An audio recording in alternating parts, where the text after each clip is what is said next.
Upon stopping the bus, the officers knew that they could be about to uncover real tragedy. Then they found the dubious package and they opened it up and peered inside. The raid in question happened on April 19, 2017, when Peruvian authorities became suspicious of a bus, but its cargo was heading for Peru's capital city of Lima, and so they ordered it to stop. However, were alerted by other law enforcement organizations. That alliance was composed of individuals from the Pure Environment Division of the National Police of Peru, as well as customs officers. They were also joined by people from the National Forestry and Wildlife Service, and together the team intercepted the bus en route to its destination. Also, if you've not done so already, please subscribe to our channel and click that notification bell to get inspired by these animal stories every day. Now, back to the story. What's more, authorities had credible evidence that the vehicle, which belonged to the Caplina de Transportes Turísticas Internacionales company, was carrying something highly illegal. This is why they pulled over the bus in order to search it before reaching its destiny. And after stopping, the authorities went through its luggage area. Here they found a cardboard box measuring up at 12 inches high, 27 inches long, and 20 inches wide. So, the officers opened it, perhaps hoping that they weren't too late to save what they suspected were trapped inside.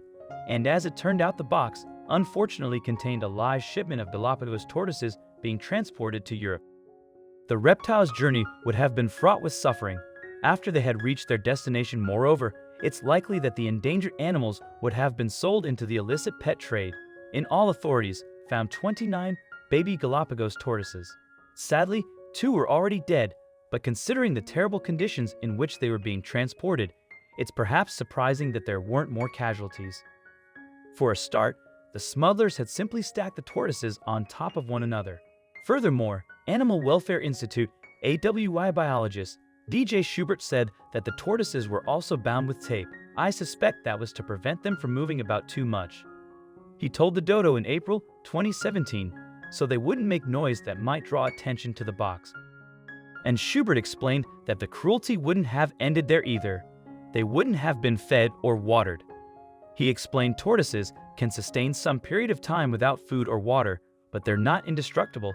They would have gone through a lot of suffering and cruelty for sure. Indeed, the conditions in which the tortoises had been kept had arguably contributed to 2 of their number dying. And these losses may have been an extra blow given the vulnerable status of the Galapagos tortoise. The species has suffered large casualties at the hands of man since as far back as the 16th century. The moniker Galapagos tortoise, meanwhile, is actually an umbrella term for several different species of related tortoise. And as their collective name suggests, they live on the Galapagos Islands located in the Pacific Ocean, close to Ecuador. But while the islands were once home to many varieties of tortoise, the numbers of the reptiles are waning there. In fact, there used to be as many as 15 species on the islands. As a result of human intervention, however, 4 became extinct. Past hunting and the introduction of animals non-native to the Galapagos Islands are thought to have been responsible for the loss of these species. And today, the International Union for Conservation of Nature classifies the Galapagos tortoise species as vulnerable. What's more, it's fair to say that humans are still somewhat to blame for the animal's continued endangerment.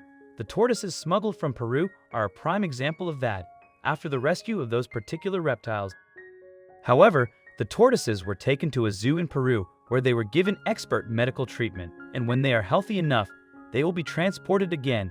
This time, though, their conditions will be much more agreeable, and they won't be heading for the black market, of course. Instead, the tortoises will be taken to their home in the Galapagos Islands, where a breeding program is being run.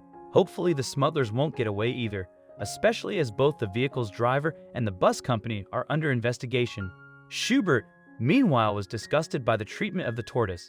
Every tortoise who calls Galapagos home is in trouble, he told the Dodo, and the fact that someone tried to abscond with 29 juvenile tortoises for the international pet trade is outrageous. This should be yet another wake-up call. He continued, not only to people in wildlife law enforcement authorities or government officials, but to all us. We all have to do more individually and collectively to stamp out this obnoxious, illegal trade in wildlife. And it would seem that Peruvian authorities are trying to do just that by cracking down on smugglers, using their country to traffic animals illegally into Europe. The Technical Forestry and Wildlife Administration, ATF-FS, for example, is working closely with the National Police of Peru to tackle the issue. Furthermore, at ATF head, Juan Octavio Meza has issued a statement condemning those who purchase animals illegally. The person who buys a wild animal threatens the welfare of a specimen, forest, and all of its ecosystem. Peruvian news website Andina quoted him as saying in May 2017. In addition, they are transferred in unhealthy conditions. This is why many of them die on the way, as in the case of the 2 turtles in this last intervention. But thanks to the work of the Peruvian authorities, at least 27 endangered tortoises are going back home. Meanwhile, you can join the fight against the illegal animal trade by donating to AWI.